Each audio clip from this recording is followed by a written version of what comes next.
Have you ever been out in the shop late at night and realize you don't have that tool to finish the job? Or you don't want to spend the money on a specialty tool just to use it once? The hardware store is already closed, and chances are they're not going to have what you need anyway. But in 1984, Chuck Hall invented something that was going to change the world forever. Stereolithography. Or as we like to call it today, 3D printing. And just like a fine cocktail party in the hills of Malibu, I'm showing up stylishly late to this 3D printing party. So I need to make up for lost time and see what kind of useful tools we can print for around the shop. And we're gonna torture test them. My 3D printing journey started just the other day when my printer arrived. First thing I did was plug it in and it didn't work. So I returned it and got another one. And when I plugged that one in, it didn't work either. And then I realized I was doing it wrong. But once I got everything figured out, my first print was Benchy. It's a quick little fun print that everybody loves. From there, I went on to the airplane. And then stepping things up a notch, I went for the 2-piece sliding utility knife. Look at that. Now, feeling good after those, it was time to move on to some more complex prints. And my daughter loves dinosaurs, so why not print her an Ankylosaurus with some moving bits? Look at that, Mr. Ankylosaurus. How cool. Getting confident in my printing prowess, it was time to really step it up to the next level. A ratcheting wrench, a 3/8 drive ratchet, a hammer, sorta. This is actually working. I can't believe it. It's so exciting. For my next print, I'm gonna do an adjustable wrench. And not just one wrench, I'm actually gonna do 3 wrenches at once. This is a 9.5-hour print, and it is by far my most complex print to date because I'm an expert at this now after doing it for 2 days.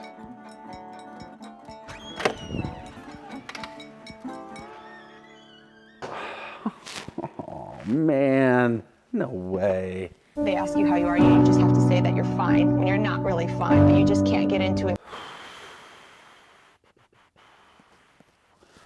We're gonna address this later.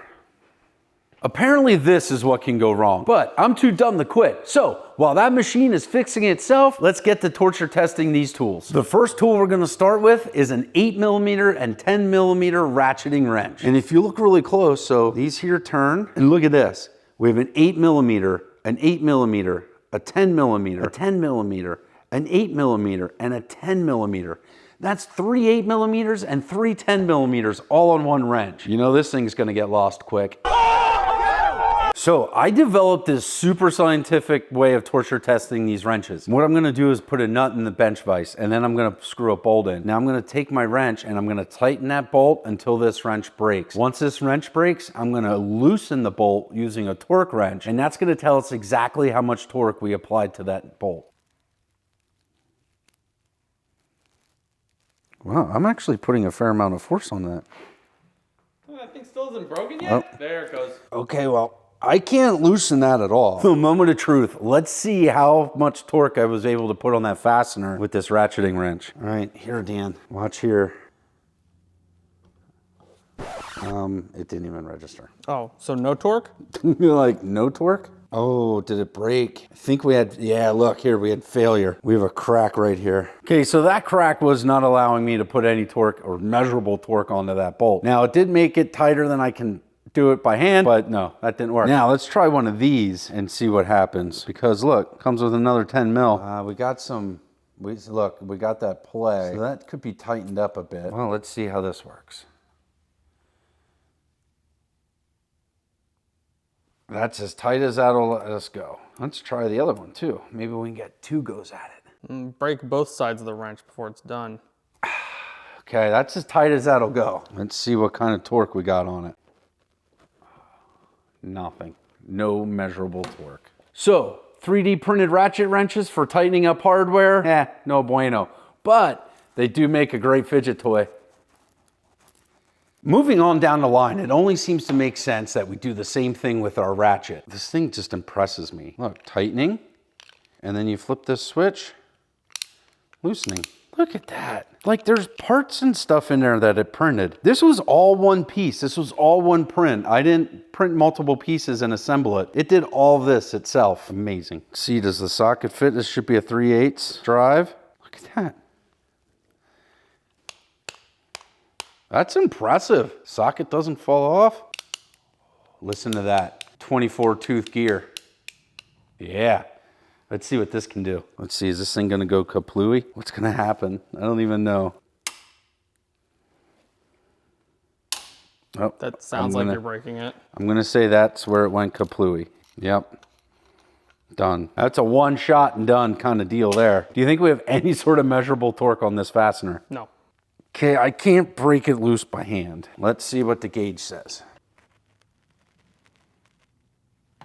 Nothing. Okay, so 0 measurable torque with that as well, but darn it, that's really cool. Now I think the first useful tool I printed is actually this little utility knife. Like, I'll be darned, man, that's cool. Let's see how this works. Look how satisfying this is when it clips in back here. Got some fuel line. That's good. I can feel the satisfaction from here.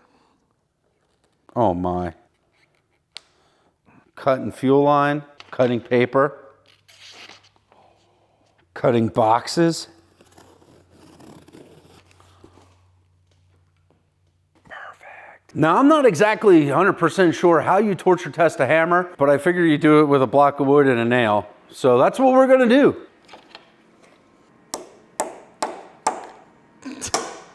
You put that nice finger grip in there. Yeah! Is that leaving a dent? Ah, I broke it. Put a hole in it? Put a hole in it. Oh. Bummer. Nope. Okay, and you're Put another hole in it. you're just spewing filament everywhere now. Now, my pursuit of science and bringing you guys nothing but the unbiased facts, let's measure and see exactly how well that hammer worked. 35.15 millimeters. And yes, I measure in millimeters because Europe. 20.78. We hammered that nail in 14.37 millimeters. That's not bad. Actually, it's a little bad. Look, 14. I mean, 14. What hammer do you know can't hammer a whole nail in? Here, let's see. How much of this nail did we... Look at that. Really dedicated to this. I mean, that's how much of the nail we hammered in. I'm calling that a win. Now, if I learned one thing from being a 3D printing expert for the last 48 hours, it's that if your printer's not running, you're not printing anything. So I guess I need to bite the bullet and go fix my mistake after I broke the machine last night. Hey, we fix things around here. It's kind of what we do. Let's learn how to fix a 3D printer.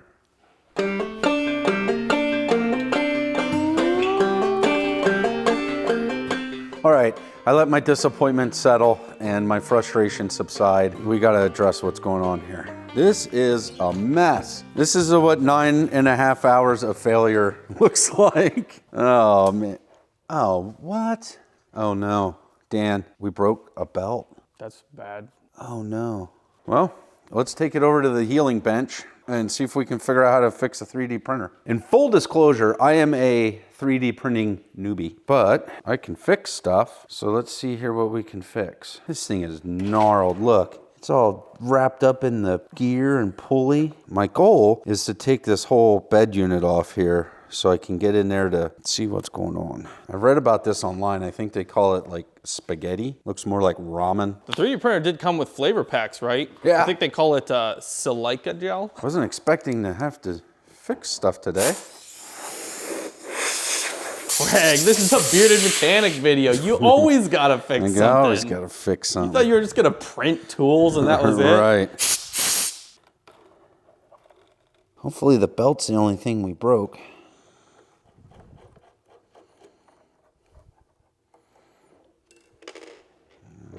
This comes under here so that that's like that. I don't know. I don't know if we're gonna have enough extra room on this belt.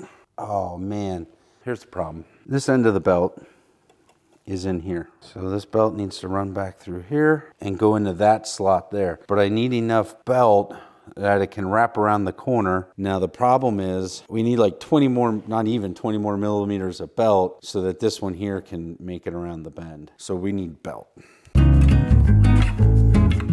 So the new belt should be here any minute now, and I'm gonna figure this out in the meantime because we need to get this printer back up and running. Oh, Dan, go see if that's the mailman. Got something. These must be our parts, and We got something from Matt's Off-Road Recovery. Matt's Off-Road Recovery? Sure enough. Let's see what that could be.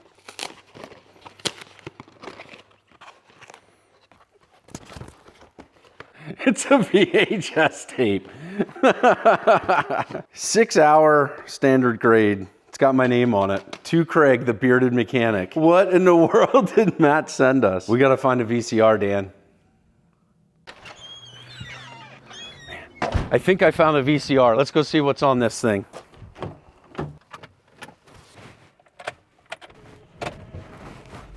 Excited. Who knows what's on this thing? I'm a little curious too how they even got, like, I don't even know how you get stuff onto a VHS anymore these days. What does VHS stand for? Video home system? So when I was trying to think who would actually have a VCR, a buddy of mine popped into my head because he has a whole bunch of old stuff. So I'm here in his shop and we're gonna see if he has a VHS. VHS. VCR. VCR. It's a VCR. This is a VHS. I'm excited. I don't know how to work this thing. Push it. Like harder? Is it not? Oh, it's not going in. Oh, it's supposed to catch it and pull it in. You're gonna be fixing all kinds of things in this video. Now you gotta do VCR repair. Do I just push it? There it goes. I don't know if that's coming back out, if I'm being honest. Hey Craig, there you are. Jump in, buddy. I've got stuff to tell you about the off-road games. Now that I have your attention, you have been hand-selected to be part of this year's 2024 off-road games. We're going to be teaming you up with an off-road YouTuber. You're going to be borrowing their rig, and they're going to coach you through an awesome off-road course. The course that we've chosen is Double Triple Sammy. It's the same one we used last year for the record game. During the course of that course, there's going to be 4, count them up, 4 challenges where you and your teammate will participate in some sort of fun little challenge. Accept a real challenge. We'll provide that challenge for you. It's going to be awesome. We already know what it is. I'm pretending like I don't know what it is. I know what it is. You're going to have to find out. You're going to be tested on spelling, math, science, geography, probably. 3 out of 4 ain't bad. Just show up and have fun. This event is a YouTuber event. It's a place where we connect YouTubers with their fans, and we connect YouTubers with other YouTubers, and YouTubers with vendors and sponsors. It's going to be awesome. The offer games not contain math, science, history, or algebra. Matt will not accept any bribes pertaining to the games. Challenge accepted, Matt. Let's go, Dan. We got some training to do.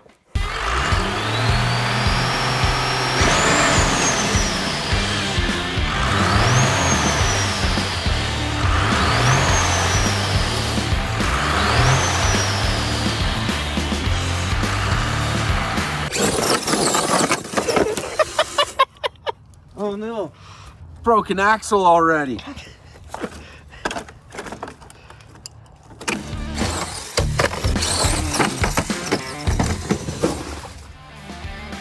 Don't worry, we'll get better before the off-road games. Come and see us in Utah, March 14th, 15th, and 16th in Sandy Hollow. We'll see you there. Go online to offroadgames.com, check things out there. We'll see you in Utah. Back to this 3D printer. Okay, that looks like the piece we need. So how do you think we do this? Ooh, Gates Power Grip. Now that's a good belt. That looks like the same length, doesn't it? Yeah, why don't you start by finishing one end and then cut the other end? Fine, Dan, I'll do it your way. Oh yeah, dude. Got it? I just crimped my first 3D printing drive belt. So proud of you, Craig. Thank you. That almost looks factoria. Look at that. That's not horrible. Wow, I can't even tell the difference. That is not horrible. All the horrible things I've done today, that is not one of them. All right, give it a pull. Can you pull it out? No. Yeah, see, then that'll just go right in there like that. So perfect. But is it gonna hold there? Well, yeah, it's gonna hold there perfectly. Yeah, so we'll cut it like right here. There we go. Fix your 3D printer with your 3D printing.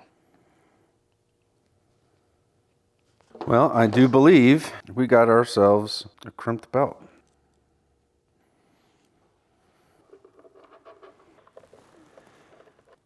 Yeah. And there's a screw here. What's that screw even holding? Oh man, we got a bunch of stuff down in there. So good we took that off anyway. Oh, yeah. Oh, I think I just realized how this thing is working. Maybe we could have fixed it yesterday. Yeah, okay. So that slides in, and then this back bolt comes, the bolt comes in from the back, and that draws this back, increasing the tension on the belt. Just the thing, it probably wouldn't have gotten this bad if it was like a 1 hour print. It would have just bunched up on the base a little bit, and then it'd be fine. But nope. You had to do 9 hours of 3D printer destroying madness. How'd we do, Dan? You might have fixed a 3D printer. Okay. You came for the motorcycles. You stayed for the 3D printing. All kinds of things our viewers didn't know they were learning how to fix. Well, things I'm learning I didn't know how to fix.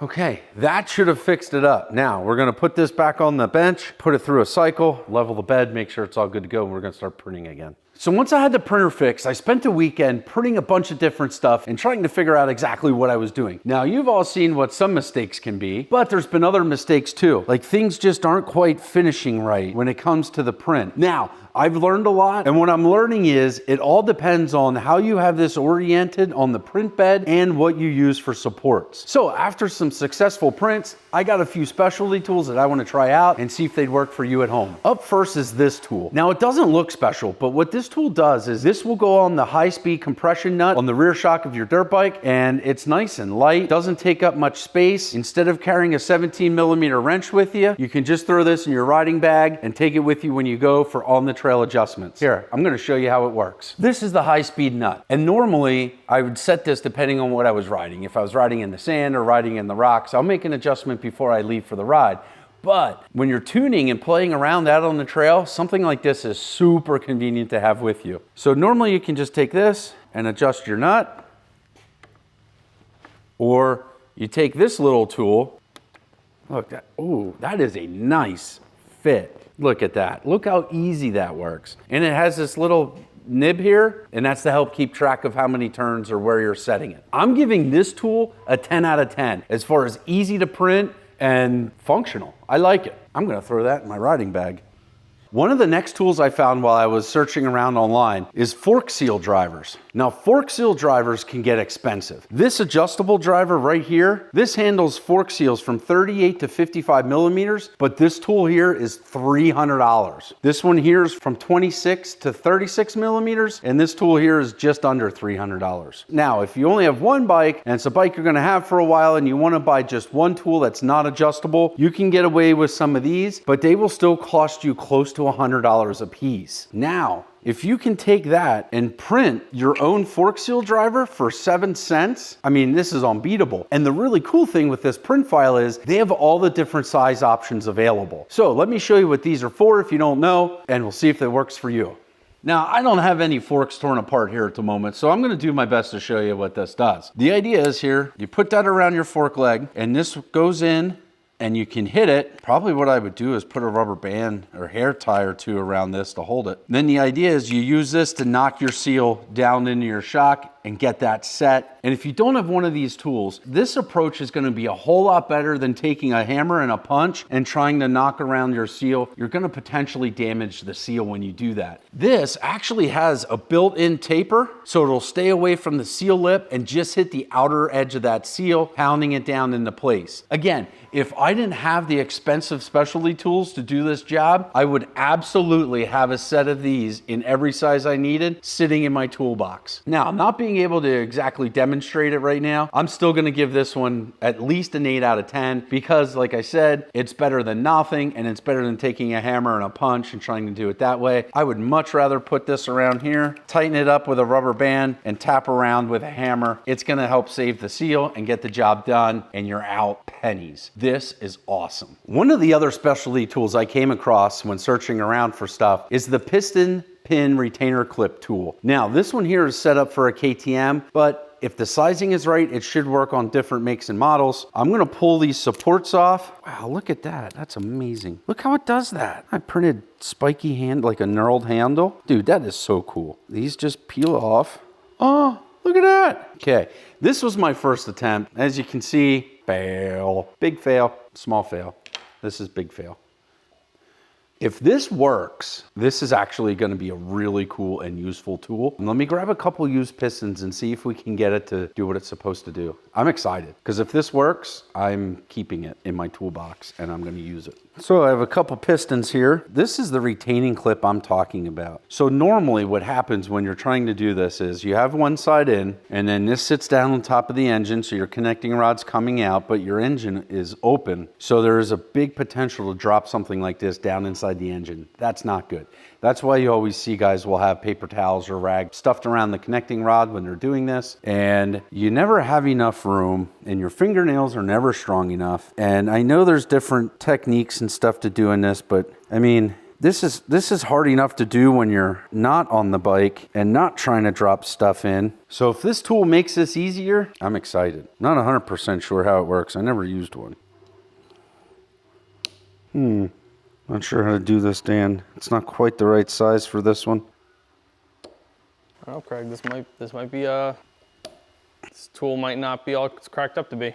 There, I got it. Look at that. Got it?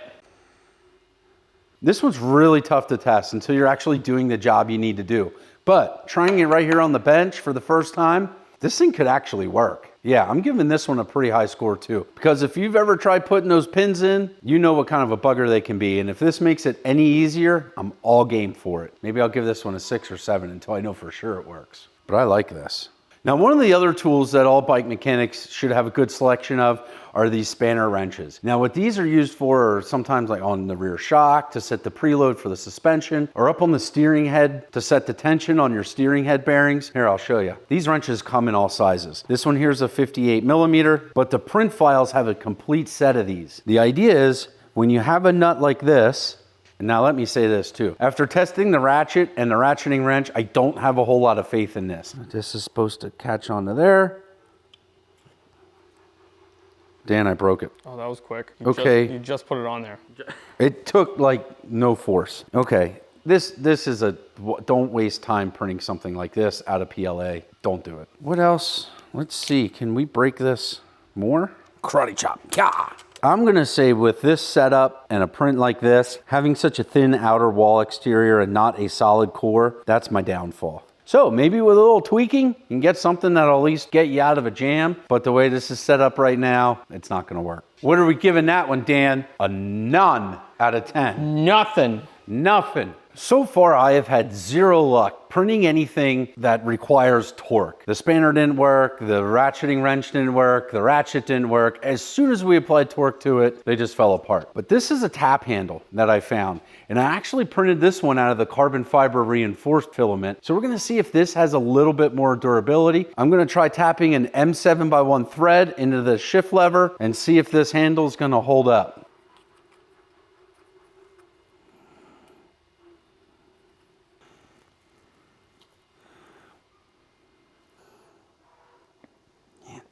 This is working. Did I just jinx myself? Did it break? No, it didn't break yet, but the tap wants to slip inside this square drive. See where we're at? Might be done. Let's try. Got one more here. Break that chip. Nope. That did not work. Did I get a thread? I might have gotten a thread cut into there. Now it's just totally useless. Good in theory, but in practical use, I'm gonna say this is not a keeper. Unless you wanted to get super crazy and start redesigning some of this stuff. I don't know, maybe change the area in here a little bit. Maybe what you'd wanna do is undersize this square drive and then heat up your tap and then just push it through the rest of the way to clearance it. That'll give you a tighter purchase on it, the tap from the get-go. But in its current form, I'm giving this one a none. I was hopeful for this one too. I thought this was actually gonna work. Yeah, I only got to here, so that's not very far. Maybe in aluminum or plastic or, whatever, this could work, but going into steel, didn't do it. Now, we all know that one of the most commonly overlooked maintenance item on a motorcycle is cleaning and lubricating the drive chain. So I printed out a couple things that I think are gonna help with that. So normally my chain cleaning process is something like this. After I wash my bike, which I didn't do yet, I was just riding and I didn't get it washed. But after I wash the bike, I get my chain cleaner Shake it up good. I have my jug of hot water. Take this and I spray this on the chain. Now, after that sits for a minute or two, come back with the brush and I start cleaning. Now, this method works really well, but when you're done, you generally have a mess on your hands. So I printed something that I'm hoping is gonna keep the mess contained. This is a chain cleaning box that I printed. I'm gonna pull the supports off and get this cleaned up, assemble it, and we're gonna try it on the bike, see if it's worth printing. There's something satisfying about ripping off these supports. Especially when they come out like that. That's like when you pull the whole claw meat out of the crab claw in one shot. Maybe we should look at the pictures to see how this thing goes together. This is gonna go like that for sure. Oh yeah, it's hard to tell what's supposed to come out of here and what's not. All right, well, so far this is losing points for ease of use. Some assembly required. Okay, so that goes in there. And then these, okay, yeah, clip over the top, hold that together. Okay, yeah, you see this here, nub, and this nub. These go over those, and that's what holds all that there together. That is cool. Let's tally this one up, Dan. I paid 99 cents for 3 toothbrushes, and I think this takes 6, so I'm in it for $2. 3D printing, I don't know, what's this, a buck or two? Let's see, can we cut these? Oh yeah, that was easy. So that's gonna sit in there.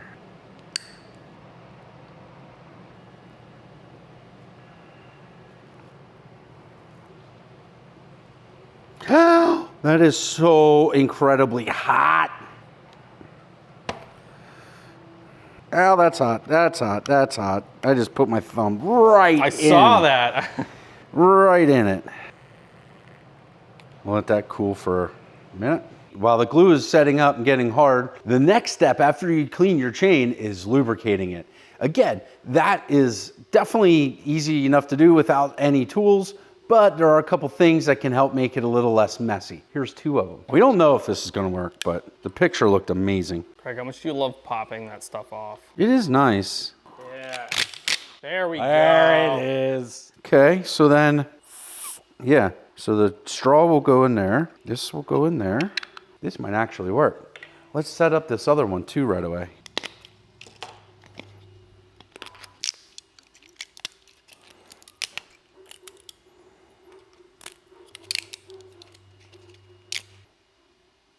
Oh, wait, what? No. There's a hole somewhere. Oh, there's holes here. Little tiny holes down here and here. Okay, how are you supposed to clean them up? Let's see. So the idea behind this, I think, take your chain lube, take the cap off, and then this goes on there, and then the lube comes up here, comes through here, and then there's 3 tiny holes here and 3 tiny holes on the upside. Okay, so this goes on here like that. This goes on here like that. Looked a whole lot neater in the picture. And then this clips on here. That was pretty satisfying. That's pretty cool. Yeah, I feel like that should, I don't know, sit down there a little different. And then this goes on, and now we probably spray chain cleaner all over ourselves. I just want to see, yeah, if it works, if anything comes out. No, it's not working with this one. I think this thing needs a little more refining. Okay, well, all I did was break my thing of chain lube. Oh, and I did break this while I was trying to hammer that on. Oh, that's good. Okay, so I'm not liking that design. Get that out of here, I don't like it. Let's start by cleaning the chain. See if this works any better than that other way. Okay, we'll take our water. Oh, now I'm just making a mess. This gets put on here, this gets put on there. This goes like that. Oh, okay. And then these pieces hold it all together. This is a bit cumbersome. Okay, so we put this here, and we put this here. That goes in there. Super unhandy like. Let's try it here, because then I can see what I'm doing. Sits in there like so. Right, okay. And then these pieces clip on there.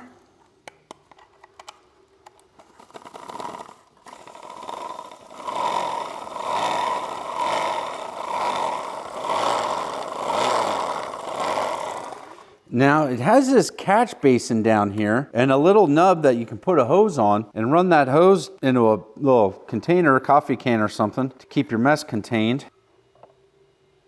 Let's see if that works. Put it in there. Yeah, look, see it pour out of here? Yeah, so that's working, that's cool. Oh, see, good thing your fingers weren't in there. And get the side of the chain maybe? We'll do the side of the chain. Not as easy. Oh.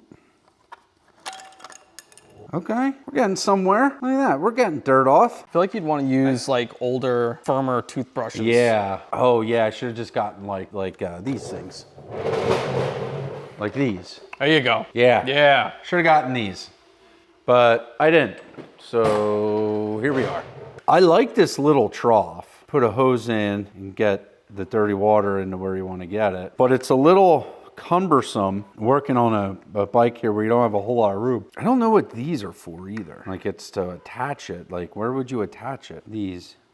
Oh. I wonder if you could like put it, attach it. Screw it in. Yeah, attach it like under here. Considering pieces are already falling out, I don't know how much I'd trust this. Yeah, I mean, I definitely think it's a thing. Like, I definitely think it can be usable. Yeah, would you use it right now though? No. Over your current tool? I can do this job quicker with the tool I already have. And I don't know at the end of the day if this is gonna save me much mess. I mean, as far as fit and finish goes, this is one of the better prints I've had. I mean, it fits together really nice. And the seams are nice. It's very stout. The clips go on good. Do they?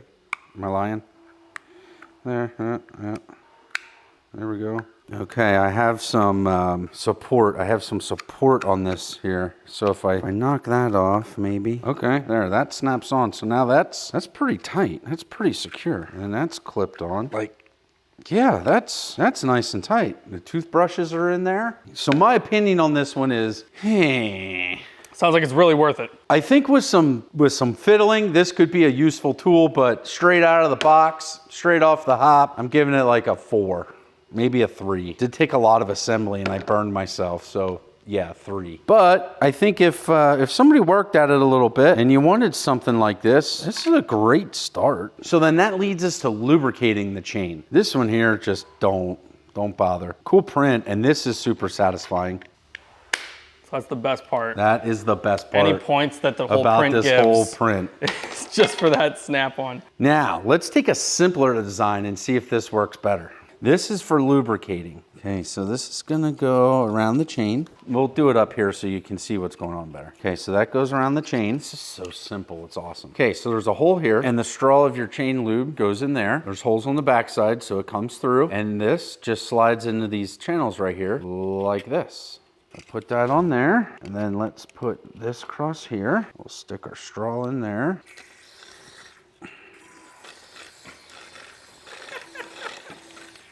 Okay. I mean, I see one line of lube. Yep. But then you could come in from the other side and do the other. How is this better than just spraying it directly on the chain? I think this one here is definitely plausible as well, and it might help you cut down on some mess, because normally when you're lubricating a chain, I'd take my chain lube and I'd rest my finger on the bottom of the swing arm here just to hold it steady. I start spraying and I start spinning my wheel. There, that lubed this side of the chain. Then I would come over here and I would start spraying and I would hit this side of the chain. So I can lube this chain in about 6 seconds this way, 10 seconds. So I can lube this chain in about 10, 15 seconds doing it how I normally do it. But if I want to try to cut down on some of the mess and whatever, this is plausible. But I don't know, maybe it just takes more time to use than it's worth. But it's definitely functionable. So for that, I have to give it a 6.5 out of 10. Plus it's satisfying. Sliding that thing in there. Are all these prints just automatically getting like 5 points for not breaking? Ones that don't break? That's a thing too. This one's super thin too, but it printed nicely. Yeah, something like this has some merit. Now I learned a lot this week and had a lot of fun figuring this all out. And all of this was a progression up to my biggest print to date. Come here, let me show you what I did. Oh yeah, look. Yeah, that's lobster claw material right there, my friend.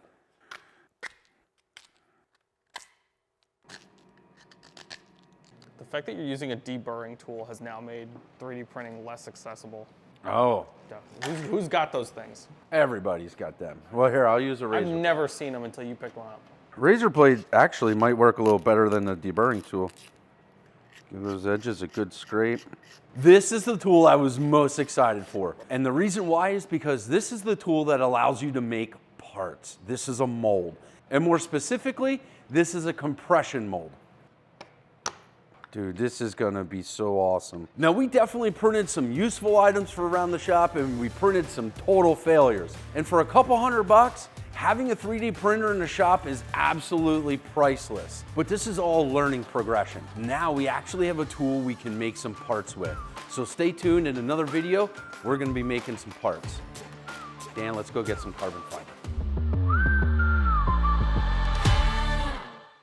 So when I was thinking who would actually have a VHS.